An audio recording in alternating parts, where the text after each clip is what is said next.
He slammed the gavel the moment Jasmine Crockett stepped into the courtroom, sending a piercing crack through the stale air. The bailiff, standing stiff by the door, didn't dare move, and neither did the scattered observers who had come to watch this spectacle unfold. Jasmine's shoes clacked against the polished floor, echoing in a space that felt more like a battleground than a house of justice. Her posture was straight, shoulders back, chin raised just enough to reflect quiet resolve without tipping into arrogance. She had arrived a full 12 minutes later than the judge had demanded, though no one truly knew why she was late. Whispers hinted at a conversation in the hallway, a delayed elevator, or perhaps a strategic decision on her part. In that moment, none of it mattered. The judge's face tightened, the lines around his mouth turning his expression into a thundercloud. His robes, draping around his tall, narrow figure, made him look like a dark monolith perched behind the bench, and a subtle smirk flickered before vanishing under professional restraint. He tapped a finger against the surface of his desk, a silent warning. But Jasmine did not flinch as she reached the defense table. The heavy hush that draped over the room felt suffocating, as if any slight movement would provoke the judge's wrath. Jasmine kept her eyes forward, ignoring the little coughs and quiet rustles from the gallery. She could feel the tension swirling, a tempest of the judge's making. Across the aisle, the prosecuting attorney fiddled with his pen, twisting it between trembling fingers as though bracing for some kind of eruption. Jasmine's supporters, if she could even call them that, were present in tiny clusters. They were mostly silent observers, who wanted to see whether this was the day the system would crack, or double down on its rigid facade. When Jasmine spoke, her voice wasn't loud or shrill, but balanced in tone, controlled, as if she had measured each syllable beforehand. She offered a simple apology for her tardiness, but even as she formed the words, the judge's eyes flickered with displeasure. He had already labeled her a problem, a thorn in the side of polite legal proceedings, and he seemed determined to make an example of her. The clerk shuffled papers behind her computer screen, each rustle sharp and uneven in the quiet. A clock ticked on the wall, an antique fixture that loomed with patient disapproval, as though it were counting the seconds until conflict erupted. The judge leaned forward. He had asked her a question, something about disrespect for the court's time. She answered calmly, explaining the delay in succinct terms, but he cut her off with a raised palm. There was a kind of hostility in his eyes that went beyond mere inconvenience. He accused her of contempt before she could fully speak, referencing past incidents where her directness had clashed with his authority. The observers' heads turned, searching each other's eyes, unsure if they were witnessing a standard reprimand or something more sinister. Jasmine took a measured breath. She asked in the gentlest tone she could manage, for clarification. What exactly had she done to warrant such swift condemnation? Was it the late arrival alone, or something deeper, older, more deeply rooted in the dynamic they'd shared over several hearings? He didn't answer her question directly. Instead, the judge spoke in clipped sentences, words chosen to sharpen the tension as if chiseling stone. "You have disregarded my directives on more than one occasion," he declared. "You have spoken out of turn. You have questioned this court's authority." His voice boomed in the emptiness, and though no one dared speak, the air crackled with unspoken disbelief. Everyone in that room knew that attorneys, especially those with strong moral compasses, sometimes challenged authority, but rarely had they seen a judge so brazenly conflate professional zeal with disrespect. Jasmine's eyes narrowed a fraction, and she let the judge's statement settle for a moment before responding. She admitted that she had challenged him in the past, but only to defend her client's rights when she felt the line was being crossed. "I believe I was appointed to do exactly that," she said, her tone carefully measured. Her stance in the center of the courtroom felt precarious, like standing on a tightrope suspended high above a silent crowd. She glanced at the prosecuting attorney, but he avoided her gaze.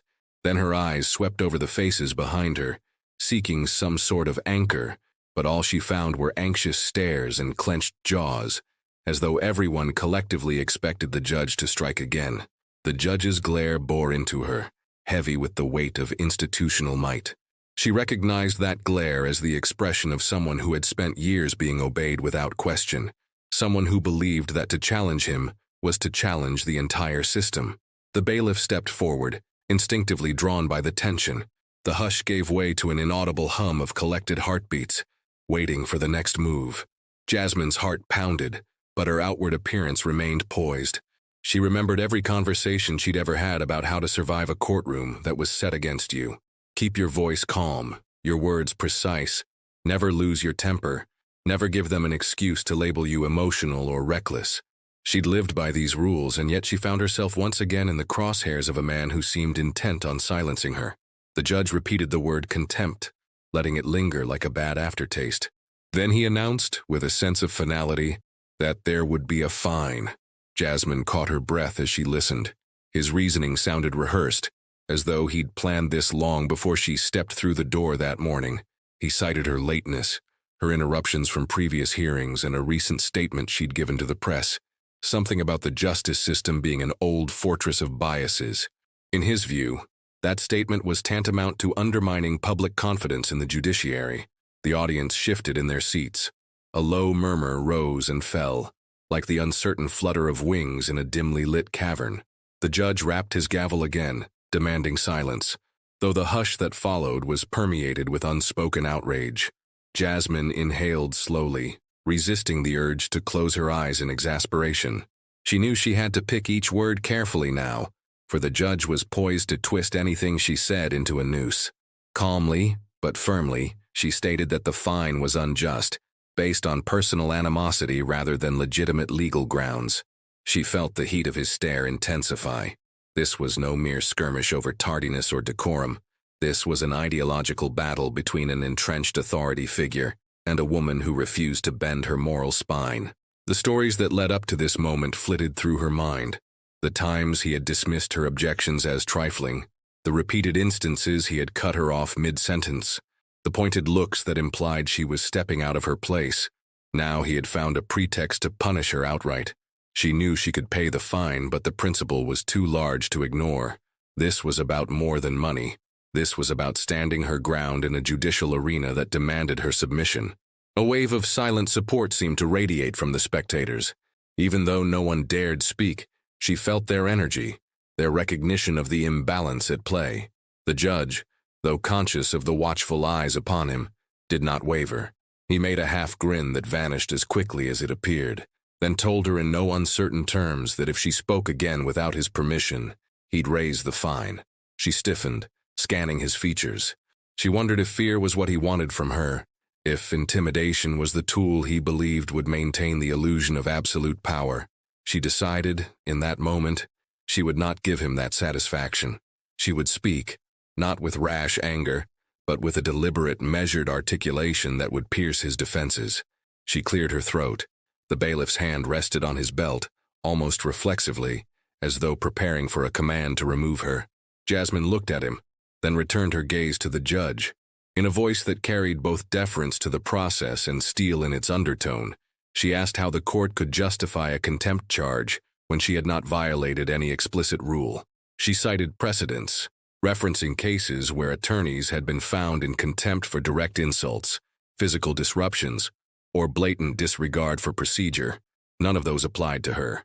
She had been late, yes, but by minutes, not in a manner that suggested an intentional mocking of the court. And as for her press statement, it was her constitutionally protected freedom of expression, was it not? The judge's face grew flushed.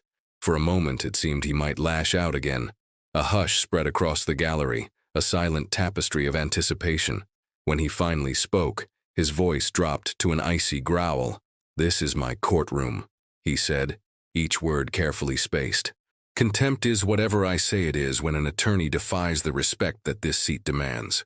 Jasmine noted the subtle shift in his language, from the respect the court demands to the respect this seat demands. It was no longer an abstract principle of law, but a personal vendetta. He was, in effect, the embodiment of the institution, conflating his own ego with the mantle of justice. She knew this was dangerous. A judge secure in his authority wouldn't need to posture, but one who feared losing that authority would cling to it with every rhetorical trick. She took a step forward, crossing an invisible threshold. She started to speak, carefully, about the role of attorneys in ensuring fairness and truth in proceedings, about how pushing back on questionable judicial behavior wasn't disrespect, it was due diligence. The judge's hand twitched, hovering near his gavel, but he let her continue, perhaps curious how far she would go. She told him, in front of everyone, that while she respected the dignity of the courtroom, respect was a two-way street, that you couldn't command it by force or by imposing fines. You had to earn it through impartial conduct, fairness, and a demonstration that justice was being sought in good faith. A flicker of something, anger, shame, indignation, crossed his face, but he concealed it with a sudden rap of his gavel. The echo ricocheted through the high ceilings. The bailiff hovered. The prosecuting attorney avoided eye contact, possibly fearing he could be accused of complicity by association if he showed the slightest sympathy for Jasmine. Nobody breathed. The judge then calmly stated that he had heard enough. He was raising the fine on grounds of continued disrespect. Jasmine stiffened but did not slump. She wasn't defeated, though the weight pressed on her. She felt the vibrations of moral outrage emanating from the back benches, a tension so thick it might have been cut with a knife. The hush enveloped them again, as though the room were a vacuum of unspoken protests. She managed a small nod, absorbing the blow of his words. Then, with unwavering composure, she said that if the judge wished to impose fines, that was within his powers, albeit questionable. But, she continued, she would file for a higher court to review this judicial conduct. She said it simply, with no dramatic flourish. The mention of an appeal or complaint was enough to make a few spectators widen their eyes. Lawyers generally tiptoed around direct challenges to a judge, especially in his own courtroom. But Jasmine's voice was steady. She was drawing a line in the sand. He had the advantage of the moment, but she was daring to invoke a broader system of checks and balances. The judge's lips tightened. Maybe it was fear, maybe it was rage, or maybe it was both. He stared at her for a long moment, the tension crystallizing between them. "You think you can threaten me with some complaint?" he asked, a dryness in his tone that suggested he was close to losing his composure entirely. Jasmine answered softly that it wasn't a threat, merely a step available to her under the law. Then she fell silent, letting the gravity of the situation speak for itself. There was no more cat and mouse in her stance. She had thrown down the gauntlet, and the entire room sensed it. He said nothing for a moment, then dismissed her from the courtroom with a curt wave of his hand. She nodded, turned, and walked away from that bench with measured steps, as though retreating from a battlefield where the dust had yet to settle. On the way out, she could almost feel the eyes on her back, some filled with admiration, others with dread, still others with the resigned acceptance that this system protected itself from within. Once outside, she sank against the corridor wall, feeling her heart thrash in her chest. She had kept her composure, but the emotional strain was palpable. The sense that she was alone in this fight was overwhelming, but she knew she couldn't let that paralyze her. Even if no one else dared speak up, she would. It was her calling, her reason for choosing this profession in the first place. News spread quickly through hushed gossip and the glowing screens of smartphones. Word that Jasmine Crockett had been found in contempt again, with a steeper fine than before, set tongues wagging. For some, it was just another example of an attorney pushing boundaries. For others, it was a glaring symptom of a deeper sickness in the system. Within hours, a few journalists had reached out, hoping for a statement, perhaps to turn this into a story about an embattled lawyer taking on the judiciary. Jasmine kept her responses measured. She wouldn't turn this into a tabloid spectacle. She knew how easily narratives could be twisted, how quickly a cause could lose its purity when the media cycle smelled sensationalism. Still, she understood the power of public attention. If more people saw what was happening, maybe pressure could mount. Maybe the spotlight could scare the judge into reconsidering his stance. Or maybe he would harden further, fortifying himself against perceived interference.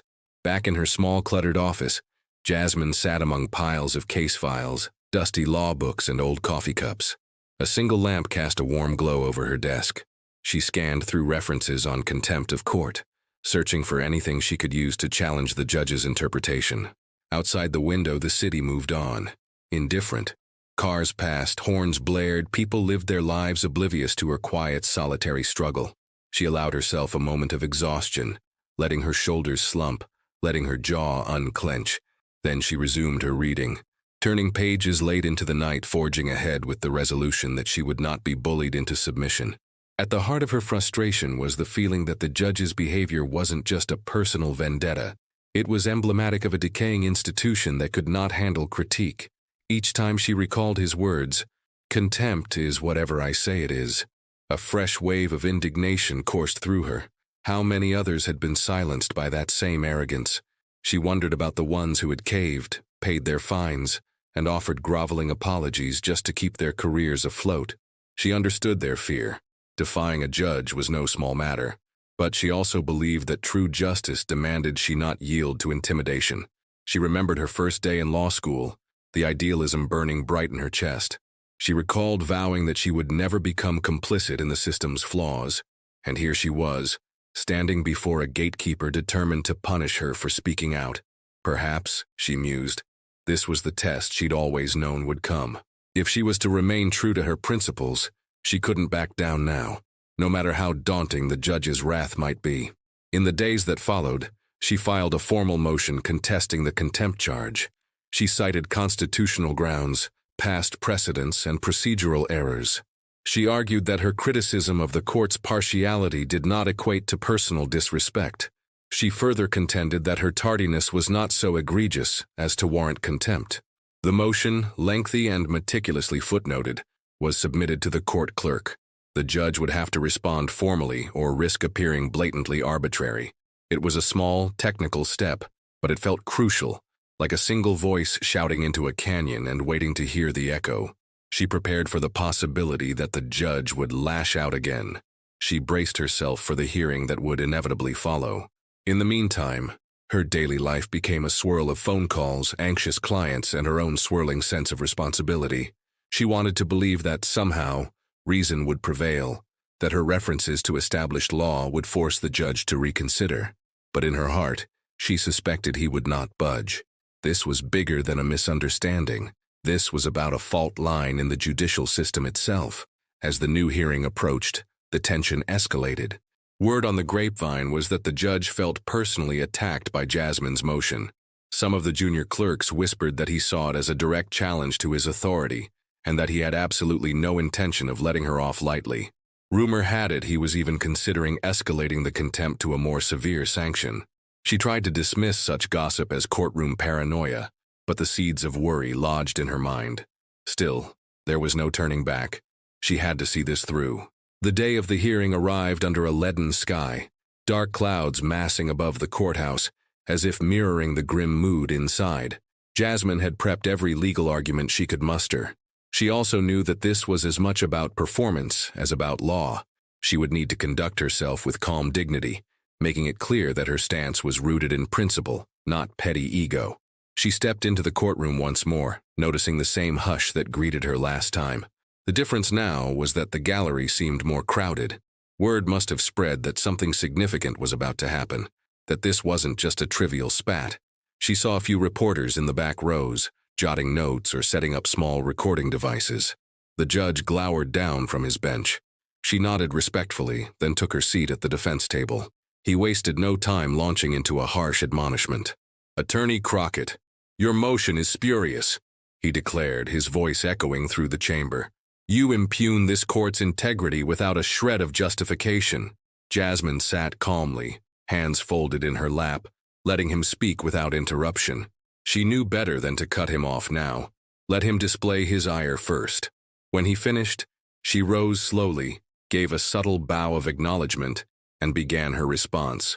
She spoke of the importance of checks and balances, the necessity for a fair hearing, and how the judiciary itself was strengthened when attorneys could challenge questionable conduct. She held his gaze, refusing to shrink under his stern glare. He let her speak, but his expression never softened. When she concluded, he let silence settle for a moment. Then he said, "My verdict stands. Your contempt fine remains in place. And I will remind you, if there is further disrespect, I reserve the right to impose sanctions as I see fit."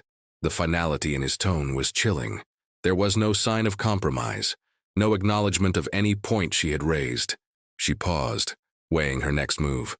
Part of her wanted to argue further, to lay out each legal citation, to expose his partiality in front of the press, but she also recognized that doing so might only inflame him further, leading to an even harsher penalty. She decided to remain quiet, to let this verdict stand on the record.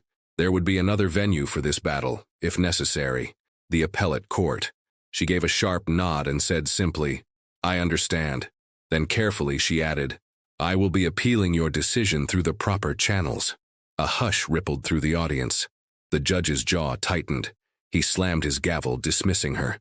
She turned and exited, each step feeling heavier than the last. Outside, cameras flashed. Reporters tossed questions her way, but she brushed them aside with a curt statement. "We will continue this fight lawfully." Then she ducked into the nearest corridor, letting the massive wooden doors close behind her. For a moment, she leaned against the cool marble wall, exhaling, as though the weight of that hearing were pressing on her ribcage. Her phone buzzed incessantly that afternoon. Some messages were from journalists seeking quotes.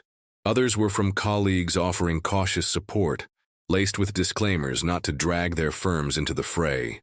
A few came from friends urging her to stay safe, worried that she was poking a bear who could severely damage her career. Late into the evening, she found a solitary moment to reflect on how she'd arrived at this juncture.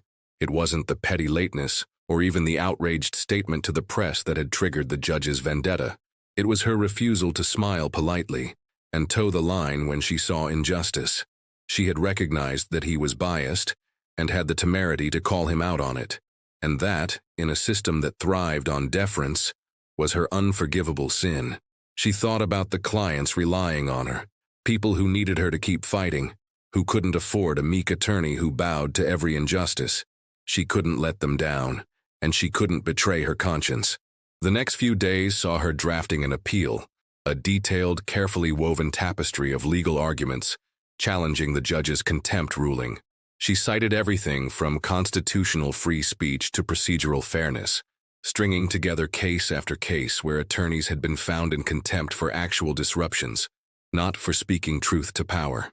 By the time she finished, her eyes ached from scanning lines of text, but a spark of determination flared in her chest. She was about to challenge the authority of a man who represented the very judicial system she once revered. And yet, she believed that if there was any integrity left in higher courts, she stood a chance. In the midst of this fervor, she received an invitation, polite in tone but loaded with meaning, to meet privately with a senior judge known for his influence in the circuit. Some said he was a kingmaker, able to smooth over conflicts and keep embarrassing disputes out of the spotlight. Jasmine hesitated, unsure if this was a chance for real mediation or a trap meant to pressure her into compliance.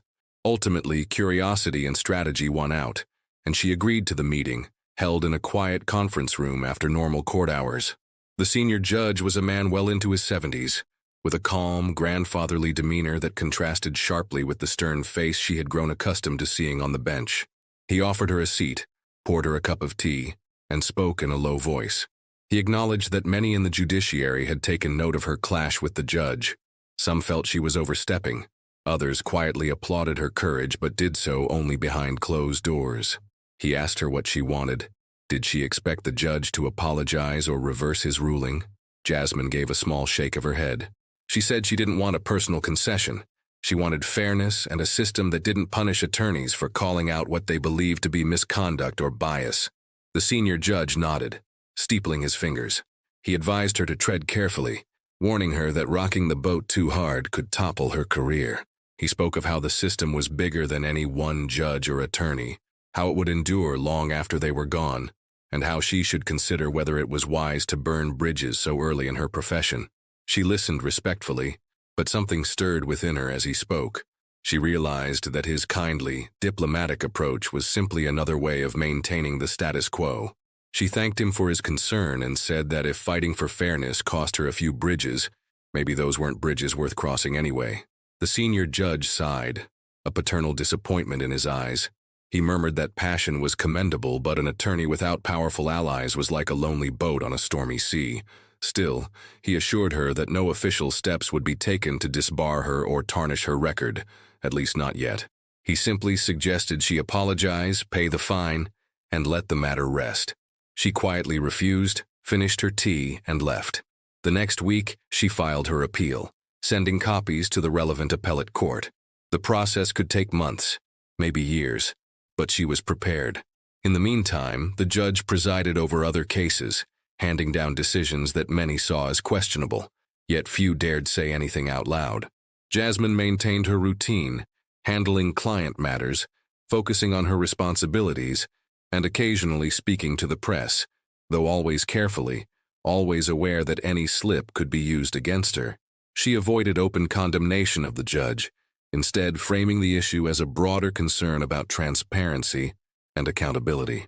The local newspapers ran a few articles, painting her as either a heroic whistleblower or an overly ambitious young lawyer seeking fame, depending on the writer's viewpoint. She tried not to let either caricature affect her. She knew her own intentions. Then one day, she received a phone call from a woman with a trembling voice who claimed to be a law clerk in the judge's office. The clerk wouldn't give her name, but she implied she had knowledge of communications in which the judge openly expressed his plan to teach that girl a lesson. The clerk said she had copies of certain emails that might prove the judge's contempt ruling was premeditated. Jasmine felt her heart rate spike. If this was true, it was not just a question of a biased judge. It was corruption and abuse of power. She tried to keep her voice steady as she asked if the clerk could safely share these emails. The clerk hesitated, terrified of losing her job and possibly facing legal repercussions. Ultimately, she agreed to send them anonymously, warning that if Jasmine revealed her identity, she would deny everything. The call ended abruptly, leaving Jasmine standing there, phone in hand, staring at the blankness of her office wall. Days passed, and Jasmine checked her email anxiously. Then, just as she was starting to think the clerk had changed her mind, a packet arrived in the mail, old-school style, with no return address. Inside were printed copies of emails, heavily redacted, but with enough context to suggest that the judge had indeed planned to go after Jasmine, labeling her as an agitator who needed to be put in her place. He boasted about ensuring she would think twice before running her mouth in his courtroom again. The language was condescending, laced with personal attacks. Jasmine felt her stomach churn with both anger and vindication. This was the smoking gun she never expected to find. She spent the evening carefully analyzing the documents, checking their authenticity, comparing the text of the emails to known details about the judge's previous schedules, referencing the times and dates. It all seemed genuine. But how could she use this? If she submitted it as evidence, the clerk's identity might be exposed. The judge would undoubtedly try to claim the emails were fabricated. Still, to hold these pieces of paper in her hands, seeing the judge's words typed out in black and white, brought a sense of surreal clarity to her fight. It wasn't about a single fine. It was about a judge weaponizing the law to stifle dissent. She knew this was bigger than her personal contempt issue. It touched on the fundamental principle that justice should be blind, not vengeful. Taking a deep breath, she decided she would incorporate these emails into an amended motion for her appeal, perhaps under seal to protect the source. She would do it discreetly, ensuring that the higher court at least saw the evidence even if the judge never knew how she got it. This could potentially blow the case wide open. Yet she also recognized the risks. If the clerk's identity was suspected, that person's career could be ruined. And if the court found the emails questionable, Jasmine herself could face accusations of lying. Still, she believed in the power of truth. If the system had any integrity left, it had to acknowledge this. She labored late into the night drafting a supplemental document for the appellate court. She used the standard legal language, carefully citing new evidence of bias. She didn't reveal the emails to the public. That step was too dangerous right now. But she made a compelling argument that the judge had a personal vendetta, effectively turning the contempt ruling into a tool of intimidation rather than a fair sanction. She emphasized how such behavior undermined public confidence in the judiciary, referencing codes of judicial conduct that required impartiality and freedom from personal bias. When she finished, she felt both exhilarated and exhausted, as though she had climbed a mountain in the dark. The path ahead was uncertain, yet a faint sense of hope crept in. She wasn't alone anymore. She had tangible proof of wrongdoing. Weeks stretched on, and she heard nothing from the appellate court about whether her supplemental motion would be accepted. The wheels of justice turned slowly, sometimes excruciatingly so. She continued her usual workload, though she noticed some of her colleagues kept a wary distance, possibly fearing association with her would bring the judge's wrath upon them. Some clients showed concern that the judge might retaliate in their cases just because of her involvement. Every morning she looked into the mirror, reminding herself why she fought. When the phone rang or an email pinged, she felt a bolt of anxiety, wondering if today would bring new developments. Then one afternoon she received a brief notice. The appellate court had scheduled a preliminary hearing to consider her supplemental motion. It wasn't a ruling, but it was a critical step. The court could have easily dismissed her claims without a hearing if they found them baseless. Instead, they wanted to hear more, a sign that they took her allegations seriously. She took a moment to let that sink in, a sense of guarded optimism stirring within her. She contacted a few peers who specialized in judicial ethics and appeals, gathering their advice. Many suggested she keep her tone measured, avoiding any suggestion of a personal vendetta. Frame it as concern for the rule of law. Demonstrate respect for the position of judge while exposing the man who abused that position. It was a delicate balancing act, but she was prepared to walk that line. When the day of the preliminary hearing arrived, she felt a tremor of nerves. The appellate courtroom was more formal, more austere, with robed judges who sat in a row, each an embodiment of a higher authority. The difference in atmosphere was palpable. She spoke methodically, presenting her arguments with clarity. She explained the background of the contempt charge, her concerns about bias, and hinted at the existence of emails that pointed to premeditation. The panel of appellate judges asked probing questions, none of them giving away their inclinations. The lead appellate judge, a woman with a calm but piercing gaze, asked the most direct questions. How had Jasmine obtained these emails? Why wait to introduce them? Jasmine answered carefully, citing the need to protect her source and the time it took to verify authenticity. The judge nodded, not revealing approval or skepticism. When the hearing concluded, Jasmine left feeling drained but resolute. She had made her case in a calm, reasoned manner. If the appellate court was fair, they would at least conduct an inquiry. If they found the emails credible, the ramifications could be huge, potentially leading to disciplinary measures against the judge. On the other hand, if the system chose to circle the wagons, they might bury her claims under procedural technicalities. She was stepping onto a tightrope suspended above a chasm, with no guarantee of survival. In the meantime, the original judge continued his usual docket. She appeared before him only once more on a minor procedural matter. He stared at her with a look that said, "I know what you're doing, and I'm not afraid." She offered a curt nod, keeping her interactions to the bare minimum. His voice, commanding the courtroom, sounded even more clipped than usual, as though he were bracing himself against every potential challenge. The tension was palpable, but no words of open conflict were exchanged. She walked away, feeling that uneasy churn in her stomach, wondering if he knew about the emails, if some rumor or partial leak had reached him. If he did, he gave no sign. Time passed. Some days she wondered if she was fighting a ghost, tilting at windmills in a system expertly designed to protect its own. Other days, she felt a flicker of hope that truth would prevail. Her life became a waiting game, punctuated by her normal responsibilities, a tapestry of anxiety and perseverance. She tried to focus on the clients who needed her. She reminded herself that this contempt debacle was not the only case in her life, nor was the judge's wrath the only injustice in the world. Yet it loomed, overshadowing her days, a grim reminder of how quickly power could be turned against those who dared to question it. Finally, months after she had submitted her supplemental motion, she received a cryptic summons from the appellate court. She was to appear for a more extensive hearing, specifically regarding the judge's conduct. The language of the summons was formal and neutral, but the underlying message was significant. They were taking her claims seriously enough to warrant an in-depth investigation. She felt her breath catch as she read the notice. This was it. The day of reckoning might be closer than she imagined. She spent every spare moment preparing, reviewing the emails, rehearsing how to protect the clerk's identity as much as possible, how to confirm authenticity without jeopardizing her source. She consulted with an experienced attorney friend who specialized in judicial misconduct cases. He warned her that the judge's lawyers would likely go after her with accusations of tampering, forgery, or unethical behavior to obtain private communications. She nodded, acknowledging the risk, but she refused to back down. The next few weeks she spent in a flurry of depositions and legal research, her office desk strewn with papers and law books. The city outside her window glimmered with the promise of new beginnings, but inside she was locked in a battle that felt epic in its moral stakes, if not in scale.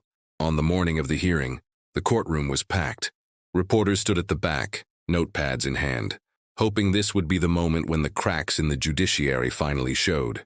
Jasmine dressed in her most understated suit, a quiet navy blue that exuded professionalism.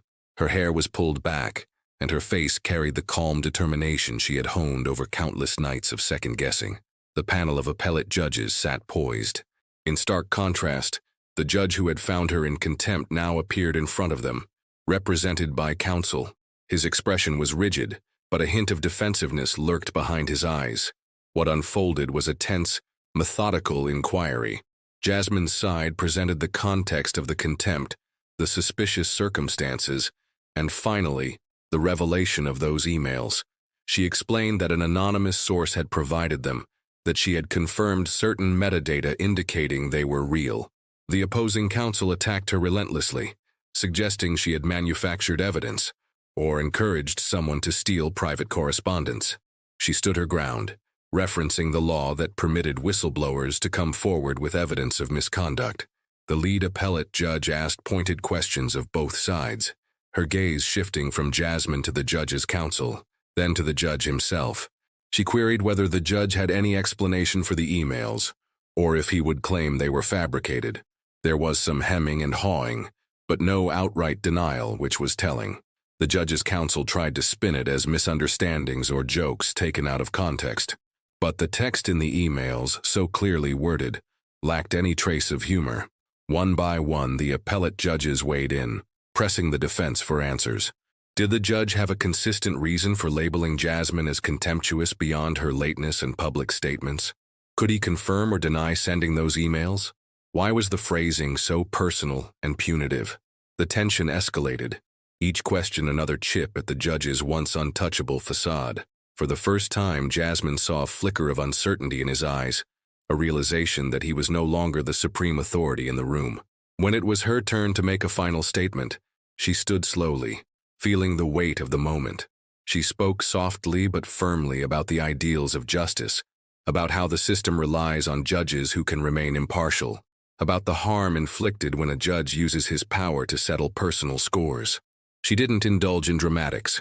She simply described the reality as she had experienced it, and the chilling effect it would have on any attorney who dared stand up for their client in a courtroom where the judge held grudges. At the end of her statement, silence blanketed the room. The lead appellate judge nodded gravely, then announced that they would review all evidence and reconvene with a decision at a later date. The courtroom emptied. Cameras flashed, reporters shouted questions, but Jasmine walked past them feeling a strange mix of relief and dread. This was as far as she could go. The matter was in the hands of the appellate judges now. Her life's trajectory hung on their decision. Whether they would cast her as an overly ambitious troublemaker, or see her as a principled advocate who called out corruption. Days turned into weeks. Each day, Jasmine checked for notifications. In the interim, she tried to keep her mind occupied with other cases, daily tasks, the routine that gave structure to her life. She forced herself to find small pockets of joy, coffee with friends, a good book before bed. Though the tension never fully subsided, she managed to keep functioning, fueled by the hope that truth might finally prevail. When the decision arrived, it came in the form of a lengthy written opinion that she read alone in her office. Her eyes scanned the lines of legal language, heart pounding. The appellate court had found sufficient evidence to question the integrity of the contempt ruling. They vacated the judge's fine against her, effectively erasing the contempt citation. They also referred his conduct to the state's Judicial Oversight Board for further investigation, pointing to the emails as potential evidence of bias. Jasmine let out a long, trembling exhale. They hadn't removed him from the bench or declared him permanently unfit, but they had acknowledged her claims. They had undone the punishment he inflicted on her. It was a victory, albeit a cautious one. She picked up her phone, intending to call her mother, but found she could hardly speak. Tears welled in her eyes, tears of relief, exhaustion, and a sense of validation. She hadn't been tilting at windmills after all. The system, though slow and cumbersome, had responded. She read the final lines of the opinion again. An attorney's challenge to perceived judicial bias is not, in itself, disrespect. Such challenges serve as vital checks to maintain public confidence in the administration of justice. Those words felt like a balm on the wounds she had carried for so long. News of the decision spread quickly. Some lauded her courage, painting her as a champion for accountability. Others grumbled that she had irreparably damaged the reputation of a judge. The judge himself released a terse statement, insisting the matter was a misunderstanding, that he looked forward to clearing his name before the oversight board.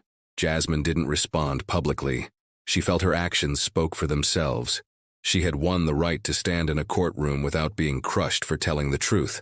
And perhaps in a quieter sense, she had reminded the judiciary that no seat of power is above scrutiny.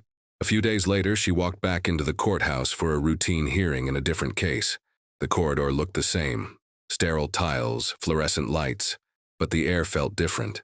Clerks glanced at her with a mixture of curiosity and respect. A couple of fellow attorneys nodded at her, a subtle acknowledgement that something significant had happened. She felt a sense of belonging return, though tempered by hard-earned wariness. She had won an important battle, but the war for a fairer system was far from over. As she passed a small group of observers waiting on the benches, she heard a subdued voice say her name with admiration. It reminded her that this fight wasn't just about her career. It was about every attorney and every client who walks into a courtroom seeking justice. She entered a new courtroom, greeted a different judge, and set her files on the table. The matter at hand was procedural, nothing dramatic, but she went through the motions with renewed confidence.